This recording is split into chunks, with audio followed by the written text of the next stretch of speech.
Hello, everyone. My name is Corbin Crutchley, and I am here with the CoderPad community to talk today with Ruth Ikegah. Ruth is an expert when it comes to mental health and maintaining open source, and we're excited to have her on as a guest. Ruth, how are you doing? Hi, Corbin. It's really nice to be here and share my experience. I'm doing good. It's afternoon here, like 4 p.m. So, For sure. yeah, I'm doing good. It's Friday. So Yes, gotta love it. Hopefully, yeah, after this, you have something nice planned for the weekend. yeah, I should.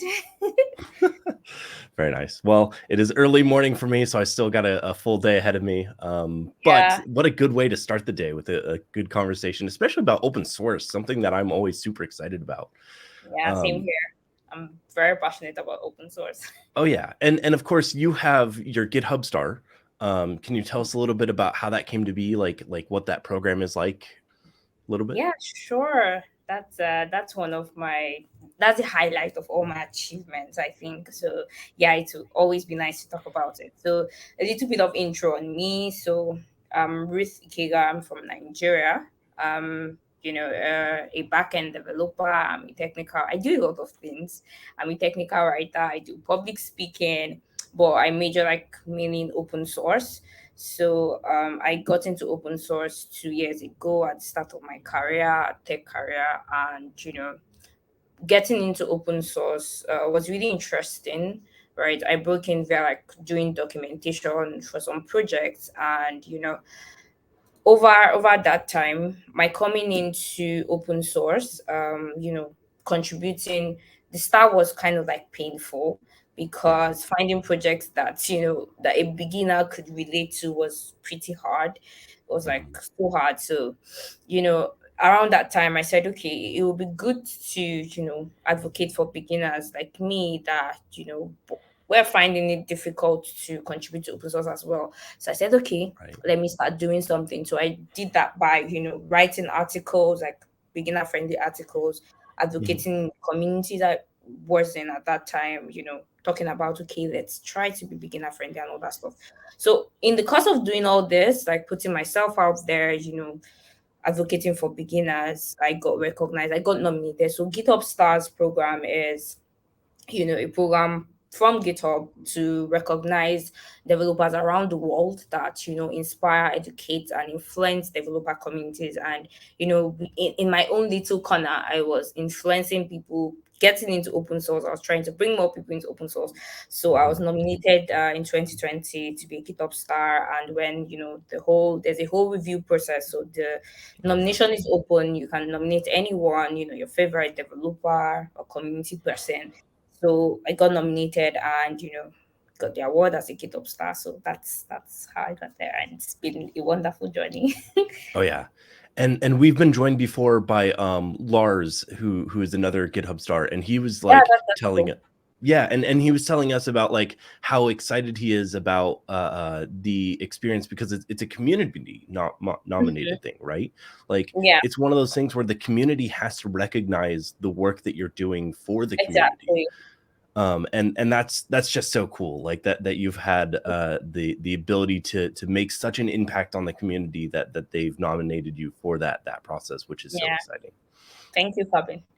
Yeah, well, and I think it's a great reflection of the work you've done because there, I mean, even just like at a cursory glance through your website, you can see like there's tons and tons of different blog posts, and I'm sure there's you've also maintained a lot of communities as well, if I was reading Yeah, properly. I've had chance of contributing, being a contributor and moving like from a contributor to a Hmm. maintainer. So yeah, I maintain a project in Chaos. So Chaos means community health analytics open source software. So what we do at Chaos is like we create metrics for open source community health. So we have a Hmm. project where we badge conferences, open source conferences that are diverse and inclusive. So I'm one of the maintainers of that project, and it's really a project I'm really passionate about because it focuses on like diversity and yeah. So yeah, I've had the opportunity to maintain project as well. Yeah. And that's uh, I always really appreciate when someone's able to maintain a community project as well, because there's so many different moving parts. You have to maintain like that communication structure between multiple different Exactly. people, right? And Can it you can tell be tough. us? Sorry, go ahead. Yeah, and it can be tough, like having to facilitate that conversation, like being there, being everywhere, because like it's a community, right? So different people Hmm. from all over the world, different time zones as well. So say Right. for example, I'm in Africa right now, and it's evening my time, right? And Hmm. someone at the other end of the world, it's morning their time. So if I'm a maintainer, I might not be able to respond to someone, sending a message, maybe a new contributor trying to know that we're around the community, because it's already end of my day. So yeah, Right. it takes a lot to like maintain like a community. And do you have like a moderation group that you help organize to help facilitate some of that? So within the open source communities I contribute to, so I'm going to shout out to them. They are five, and the chaos community as well. So how we do this? It's a community, so like, and it's built these communities to be diverse. So there are different people, different folks around the world that contribute to this community, right? So you have different folks, and so if one person at another time zone, at the end of the Hmm. world is asking a question, right? There's always someone at the other end that's still their working time to contribute to that conversation. So it's a shared thing. So if you're not here, this other person is here. That's I think that's one thing I really love about open source, that collaboration, that's togetherness, where even though one person is not here, this other person takes over and facilitates the conversation. It's open for everybody to contribute. Yeah, yeah. And it's I remember when I first got into open source and I started seeing some of that, even in code, right? It Mhm, was really cool to see, oh, hey, I'm going to jump in and make this contribution to this code change, or I'm going to mhm. make this conversation happen, or like it's really fascinating the types of people that you can get in on a conversation. Um, Exactly. and there's so many different ways to contribute to open source as well, like including non-code methods. Like, Yeah, can you talk exactly. to some of True. that? Yeah, because I think this is a very interesting question, because for so many persons, there are still so many persons that believe open source is just about code, right? Mhm. Some people do not want to get in, because since I talk to beginners a lot, I've had instances where someone has said, you know I think it's about code. I don't do code, or maybe I'm not even good at code yet, so I can't contribute. So yeah, there's still some folks out there that feel you cannot contribute to open source if it's not code. And right, there are so many other ways to contribute to open source without writing code, right? Mhm. So like I said earlier, I got in via my first batch of pull requests I had was about documentation, right? And so that's one way, contributing via Oh, yeah. documentation. Open source projects, even though they're amazing, sometimes docs can suck. So Right. yeah, so there are a whole lot of things to always improve about documentation, right? So if you're a technical writer, you can go through documentation, try to check out like the project, the docs there, what you can improve. Sometimes it might be outdated information, sometimes it might be errors, grammatical errors and all that stuff, or sometimes it might be readability. So there are a whole lot of things. You always find an issue to fix in docs. Right, so that's their documentation. Another thing is, writing as well, making like tutorials, making Mhm. how guides on how to contribute. Another thing is organizing events, which is also interesting, right? So there are so many open source conferences, and these conferences, they need help with putting things together, need help with moderating, need help with planning, organizing. So that's also there, right? Volunteering to take on the lead with organizing. If you're good at setting things up, if you're good at putting things together, if you're good at hosting like Cobbin, you Thank you. yeah, you can volunteer for those conferences, or even within communities have events, so it must Oh, not yeah. necessarily be like an open source conference. So communities, they have events that they want to do, you can volunteer to organize those events, right? There's also speaking. You can there are CFPs, there are a whole lot of conferences that need speakers. If you're good Mhm. at speaking like me, you Yes. yeah, you can, you can submit a proposal to talk about, and it must not be about open source, because open source conferences are always open to talk about technology as well, right? Right. So you can contribute by, you know, writing up a proposal to speak at the conference. Another way is sponsoring open source, projects as well, which is something funding in OSS is something that's very very needed per se. So GitHub has made it easy where you, with a button, click of a button, you can sponsor your favorite project, or Mhm. favorite open source developer. So sponsoring is also contributing to open source. So Oh, that, and it's absolutely. also ways that you can also create ways within the community as well. There are different things. I feel like with open source, like the possibilities are endless, right? With contributing to open source. So you can also make things on your own. Graphic, there's design as well. So designers can also contribute to open source, right? Oh, So yeah. I feel everybody, even marketers, so For can. sure. Well, and even just something as simple as like, so I was talking with Mark Erickson on Twitter, who's the lead maintainer of Redux, right? Mhm. And every time that he releases a new like RC version or new beta version of Redux, he's always like, please come and test this. We need feedback. Yeah, Like we don't know test whether it. we broke something. Right? Yes. Mhm. And testing is a huge thing, right? Even if you're just submitting a GitHub issue, right, for a bug report, or Mhm. maybe you're like you had mentioned getting into documentation. I think one of my first contributions to open source was like fixing a typo, right?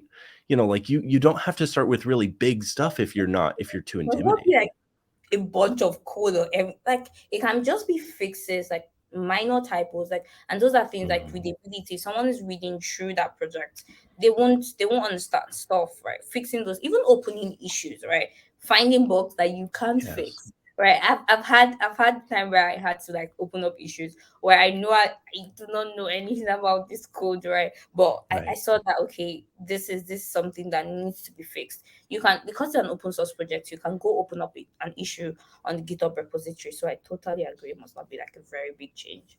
Yeah. Yeah. One of the challenges that I think is also like really difficult is like both from the perspective of a maintainer of a project, but also from the perspective as someone who's wanting to get into open source, who's kind of hearing this conversation and is like, all Mhm. right, I'm ready to contribute. Where do I go? Like, where do I start looking for issues that I can jump into to help with the community? Yeah, very good question. So for developers, right? There's GitHub. There's also GitLab, but I'm more familiar with GitHub. So Mhm. for on GitHub, they're like, if you go to GitHub, the explore page on GitHub, you can check out projects, and then for you to know if it's an open source project, it has like, it's publicly available. It has like licenses, maybe an MIT license or a GPL license, whatever license it will have. But yeah, so it's always there that this is an open source project. It's always on the README, right? If you do not, Mhm. know about licenses. So when you go to the explore page, you can check out like projects that you already contribute to, right? We all use open source projects. Mhm. We all use open source. So you can start with projects you already contribute to, you're already familiar with, right? You can start with joining the community, checking out their contributing guide, because like every open source project has a contributing guide.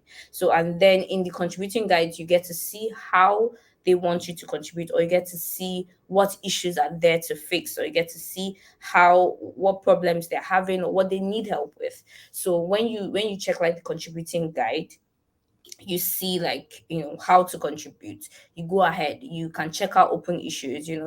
We have labels like good first issue, help wanted, that make you know Mhm. that this is not just a random issue, this is something that needs a fix, right? And then you open up that issue and you make a comment. I would love to fix this, and you assign the issue and you go ahead and fix it, right? Right. Then for another category, designers, there's open source design .net.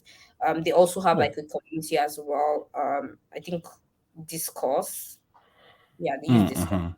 Yeah, so you can get involved in the community. They also have projects in there. The website has like a place where they list out their like their projects, and yeah, you can join the conversation and start contributing via design. And if it's events, there are so many open source conferences that need help. Some do reach out for volunteers, so you can check them out just with the Google search open source conferences. You get like a list of them, and you know check out which of them you feel interested in contributing to, and they usually do reach out on their socials for like events. And yeah, so that's like ways to contribute.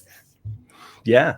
And I think that the important one is like making sure that you're confident in like that you are contributing and that it is valuable and that you are providing value, you know? Mhm. Because I remember when I was just starting with open source, I was always so afraid, like, oh, well, who am I? I'm some kid, you know?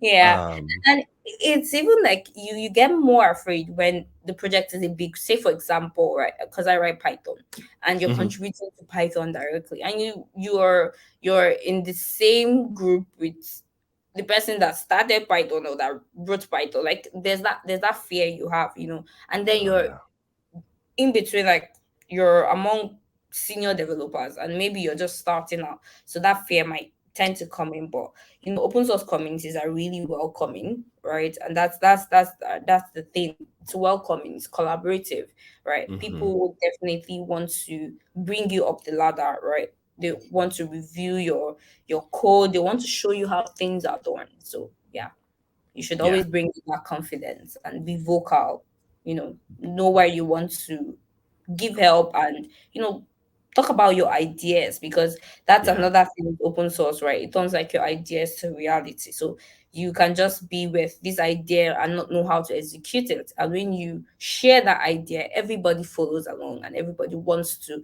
work on that idea. So yeah, that confidence is for sure, valuable. for sure.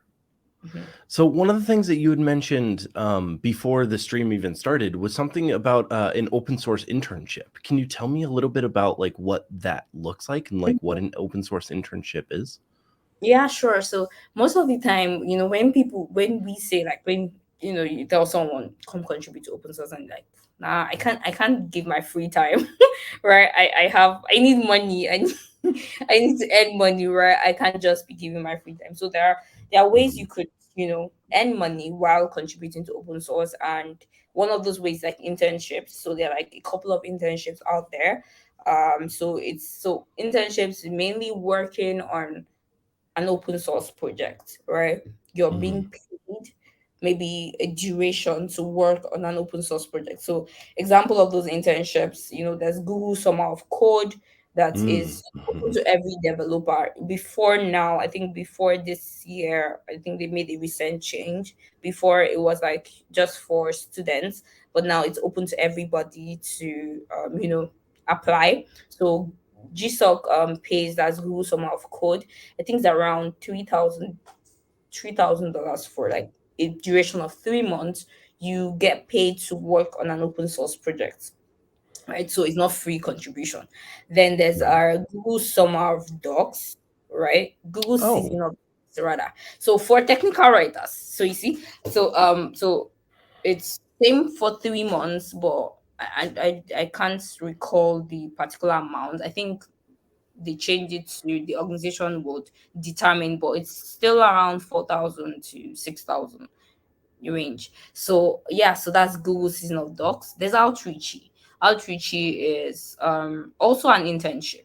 You get paid 6,000, 7,000 US dollars for like 3 months. Same wow. thing. The model is you are paid to work on an open source project. So open source Yeah. projects apply to these organizations that run these internships, and their projects are approved. They bring in projects. Say for example, they need help with building an interface or something, fixing something in their software, and they apply to this project. And you as an applicant, you apply, and you get to work on this issue and get paid for it. There are also Mhm. bounty programs as well. So if you go to bountysource.com, I think there's Oh like yeah. a, yeah, just fixing an issue. There's kind of like a bounty attached to that issue. And if you're able to fix that issue, you get paid that money. So yeah, they're like those are like ways to get funds contributing to open source. And you should, like, it's not really fair how many people are in open source doing so much work for free, right? Like, we should Mhm. have a better sustainable model for paying people to be involved in open source, whether that's sponsorship through work or GitHub sponsors, Mhm. programs like that, like, or buy me a coffee, or, whatever the alternatives are. Mhm. But I think internships are a great way, as you're describing them, are a fantastic way to get people involved in open source, but also make it more sustainable in having people come in and not burn out too hard. Um, Exactly. and, And then and sorry, go ahead. yeah, because it's an internship, junior developers, feel comfortable to contribute, right? Yeah. So it's like bringing them in at that low level, and then you're getting paid for it as Yeah. well.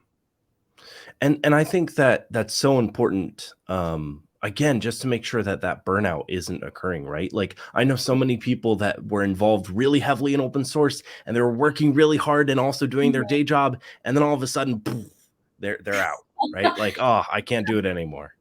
Yeah, Can you talk to some that's of a them? very yeah. I've had my own share of it. All right. Oh, yeah. So open source, like I said earlier, like there are a lot of opportunities. Like there are so many possibilities with open source. So there's so many things to do, and with your enthusiasm, like with when you're doing stuff, you want to be everywhere. Mhm. There's you feel like you're not doing enough, because then, especially when you're even involved in the community, right? When you're involved in the Mhm. community, let me start with normal contributors before I move to, like, from the maintainers point, right? When you're involved in the community, you're trying to help other folks get up the ladder as well. You get to be everywhere, and then you unconsciously do not know that you're taking in a lot. And yeah, so burnout occurs, right? You get to that point where you're tired, and for some reason, when you are invested in it, it takes courage to take a step back.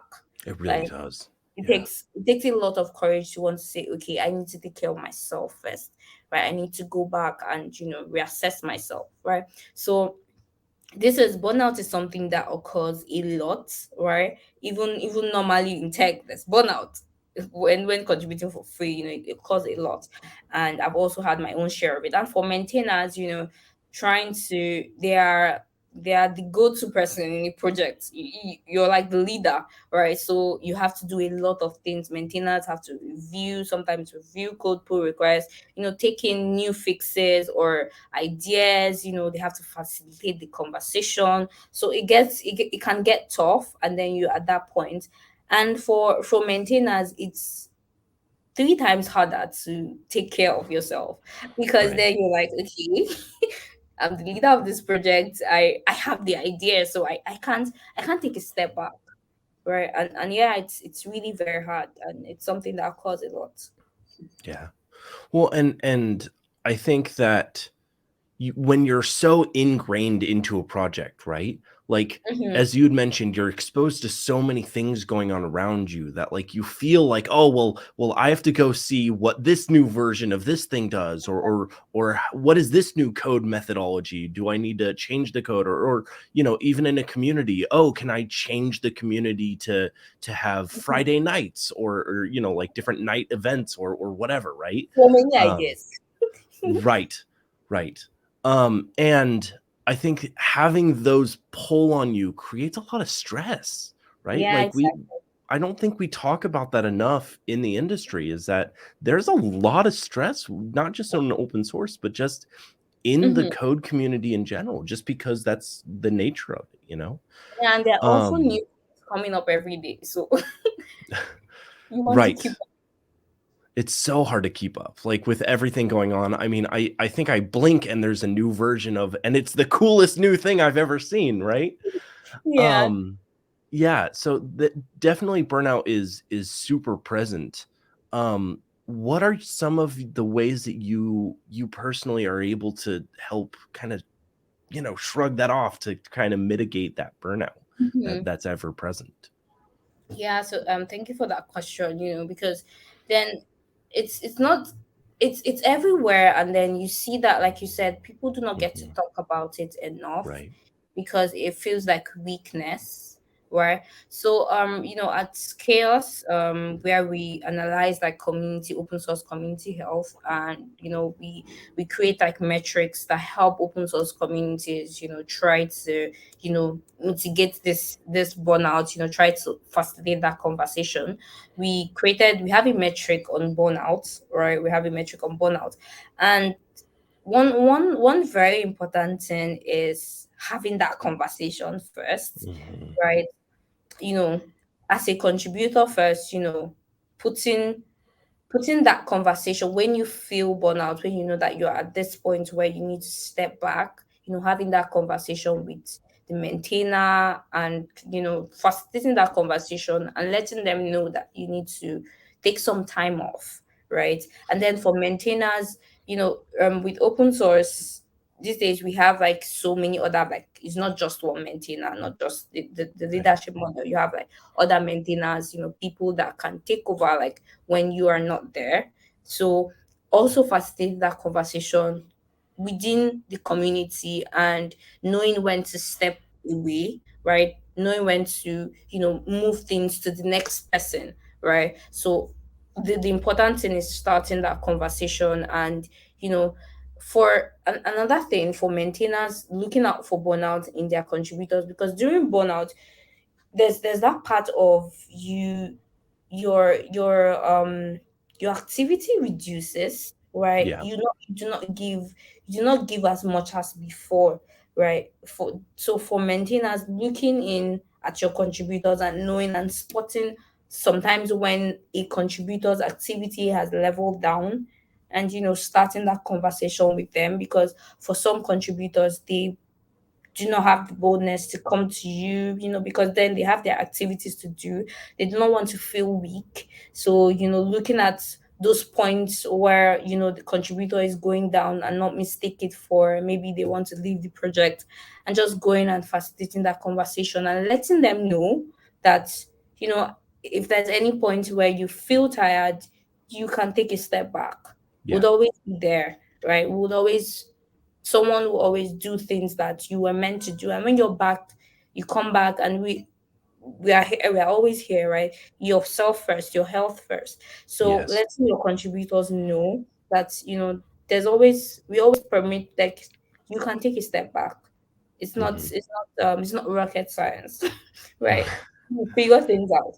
So having that conversation and spotting it within your contributors, and also advocating for yourself, because for maintainers, it's like, I'm the leader, right? I can't take a step back. So advocating for yourself Right. and knowing that things will move on, right? It helps a Hmm. lot. So that's the big thing. Having that conversation and also advocating for yourself. Either you're a maintainer or a contributor. Hmm. And to your point, you said that it's not rocket science, right? And Yeah. even if it is rocket science, like let's say that you really are building code for rockets, I don't want you tired, right? Like Yeah, if you're writing code that is so important that it's powering something like a rocket, you should please take care of yourself, because exactly. what a lot of people don't realize is that if you're not taking care of yourself, then the project can suffer, right? and Mhm, and well, that's not the most important thing, right? Like the most important thing is making sure that you are okay and that things are all right. mhm. It's you don't have to see it as this selfish act, because you're also helping the project by taking a break, revitalizing, and then coming back in a Exactly. healthier state. Mhm, um Absolutely. What we've talked a lot about maintainers kind of taking a step back. mhm, But then there's also that other perspective that you touched on, where it's like, hey, maintainers, please, let's have this open dialogue with newcomers who may not be familiar yet with burnout. What mhm. are some other ways, maybe subtler ways, that a maintainer can help reduce the likelihood of burnout? Like, what are some maybe contributing factors to what could cause Mhm. burnout for a contributor? Yeah, thank you for that question, because for I think for newcomers, they want to do a lot, right? They're just Yeah. coming in and yeah, and that's good, that's fine, right? That's but then it's not healthy, right? Having to take on so many tasks is not healthy because you're just you can have a full-time job by the side, or you can have something doing yourself, and you're giving some of your time to contributing to open source. So overloading contributors with like too much of a tax, right? It's really not healthy. So for new contributors, or for contributors even present, try to reduce like the activities. Do not overload them with so many activities, because for some persons they might not be able to tell you, okay, this is too much for me, right? Take Right. it like slow. And then for like in a formal setting, you have a ladder, like a roadmap. You have things that you have documentation that that details, okay, this is at this point, as a contributor, you can do this, you can do that, this is how much activity you can take on, so you do not overwhelm that contributor. So start having that formalized pattern, or having that roadmap, so that for new contributors that want to come up the ladder, because some Mhm. of the time, right, for new contributors, they want to come up to that ladder, that maintainer status, so they tend to want to do a lot, be here, be there. So if you have that ladder, or that formalized setting, where you can bring like from a new contributor to this level, right, to this other Mhm. level you want to be, right, it will help educate them on how much of a tax they can take. Another thing is like mentorship is also there, because then a maintainer cannot do it all by themselves. So for Right. older contributors, trying to mentor, creating room for like mentorship for new contributors, so that they know their contributors, because you can go on and on in a small setting, but for a large setting, there's so many contributors, you might not be able to keep track with all of them. So Mhm. having mentorship programs really help a lot. And I think that providing that ladder as you're describing is super important because like not only is it like giving structure to an environment that I mean historically just doesn't have a lot of structure, right? Like there's been a lot of times, especially for smaller open source projects, where I join and I'm like, all right, let's go. What's next? And then Hmm. crickets in the background, like what do you do next? And it's kind of hard to tell sometimes. Hmm. And sometimes that ladder can really help with that situation. But then on top of that, like I've had a lot of instances where maybe the maintainer of a project is or has burnt out, or maybe just Hmm. doesn't have the time for the project anymore. And if you Hmm. provide that structure for here's what we want to work on, here's what's next, here's how you can like jump in and assist things, um Hmm. oftentimes they can become a new maintainer, right? Like i Yeah. always i always have the expression, like a new contributor is just a maintainer in the works, right? Exactly. Like anyone has the capability to make massive impact in any project. They just Hmm. need a bit of guidance to do so. Very true. So um so I know that you're as a GitHub star, you're always working on something new. Hmm. You've Sure. always got something in the pipeline. I Mhm. would love to hear what are you working on currently? What's next in your open source pipeline? Yeah, so currently I'm trying to get more Africans to like contribute to quick projects, right? Because over here we have imbibed that culture of want to know what open source is about, want to contribute. So I Mhm. feel we are at this point where we I want more Africans to like create projects, right? Open source Mhm. projects, projects that do not just end at the launch stage, but projects that folks get to use, Mhm. that becomes global. And we have like projects that are already projects like Chakra UI, Downfall.js. And so I want more of that from Africa. And then how am I doing this? First, I need to learn myself. Even if I have, been contributing to open source for a while now, I still have, if I want to help others, I need to know it myself, right? Right. So I've been working on taking a lot of courses on Linux Foundation, trying to upskill myself in like management, open source That's management awesome. in general. Yeah. So Mhm. I've been trying to work on that before I start, executing that plan. So I'm currently in the phase of learning a lot. So yeah, so that's currently what I'm doing now. Very nice. That's super exciting because like I think in people's career trajectory, right? Like so often people are like, "Oh, well, I've been doing this for a while. I'm really excited about it. I'm very passionate." And yet, like great example, I suck at math. I'm terrible with math. Like ask me, right? And like ask me 2 plus 2 and I might get it wrong if I'm being honest, like and I think that it is so important to acknowledge, not just acknowledge your limitations, right? But then to Mhm, also want to go in and learn and improve on those limitations to make yourself mhm, a better contributor, a better founder, a better organizer, whatever the case may mhm. be.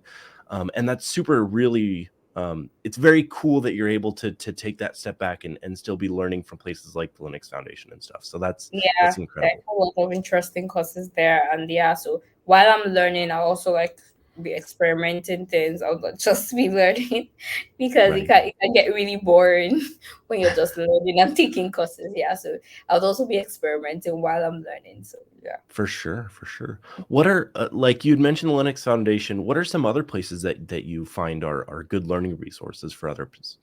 So there's open source .com. So there I find like blog articles, that are written by people that have been in the open source space for a long time. There's also like the GitHub Learning Lab where you can take some courses as related to open source. There's some courses as well there. So if I want to, then for video resources, I usually check like conferences, YouTube Mm. channels, Hmm. because then you see a lot of sessions that would really be helpful. So I usually check Right. like All Things Open. All Things Open, they have like a YouTube channel of all their past conferences, video recordings. So for videos, I just go there to like watch on some videos from like open source folks that have been doing this for like a very long time. So yeah, so Hmm. that's where I go for resources. I always find it funny because like when you go look up conference videos, like sometimes they'll have super low view counts, right? Like Yeah. the introduction to React, like where it very first started, has like 800 views, and it's like, what? You would think that these Wow. conference videos have so Yeah. many more, like this one video was so I think impactful. It I think introduced because React. it's long, some people do not have that time Yeah. to, start sitting down and watching a video. But for me, I find it interesting because I get to know like different points of view, Hmm. how people do things. So sometimes when I'm free, I just watch a YouTube video of one interesting topic. Yeah. So And I'm lucky enough. I know not everyone's able to do this, but occasionally I'll have like a YouTube video in the background while I'm working on some code project or something, like making typo fixes, and then watching a YouTube video at the same time. So yeah. maybe that's a good way to get in, right? Like we talked about, like making those early contributions to open source projects. Maybe you can watch Mhm. the video of the conference while contributing at the same time. Yeah, exactly. You learn a lot of things. For sure, for sure. Well, Ruth, this has been an absolute pleasure. Thank you Yeah, for it's being our really guest. nice chatting with you and getting to share my experience as well. And for every other person that joined, it was really nice even though I can't see you right now. But For yeah, sure. yeah, sure. All right, y'all. Well, hey, we are going to call it here. Next week, we'll be joined with Selma, who is the developer evangelist for Netlify and overall an awesome engineer. So we'll be joined by her next week. And I can't wait to chat with her. And Ruth, again, thank you so much for Yeah, joining us thank and having a you. conversation. Yeah. All right. All right, y'all. Take care. Bye. Bye.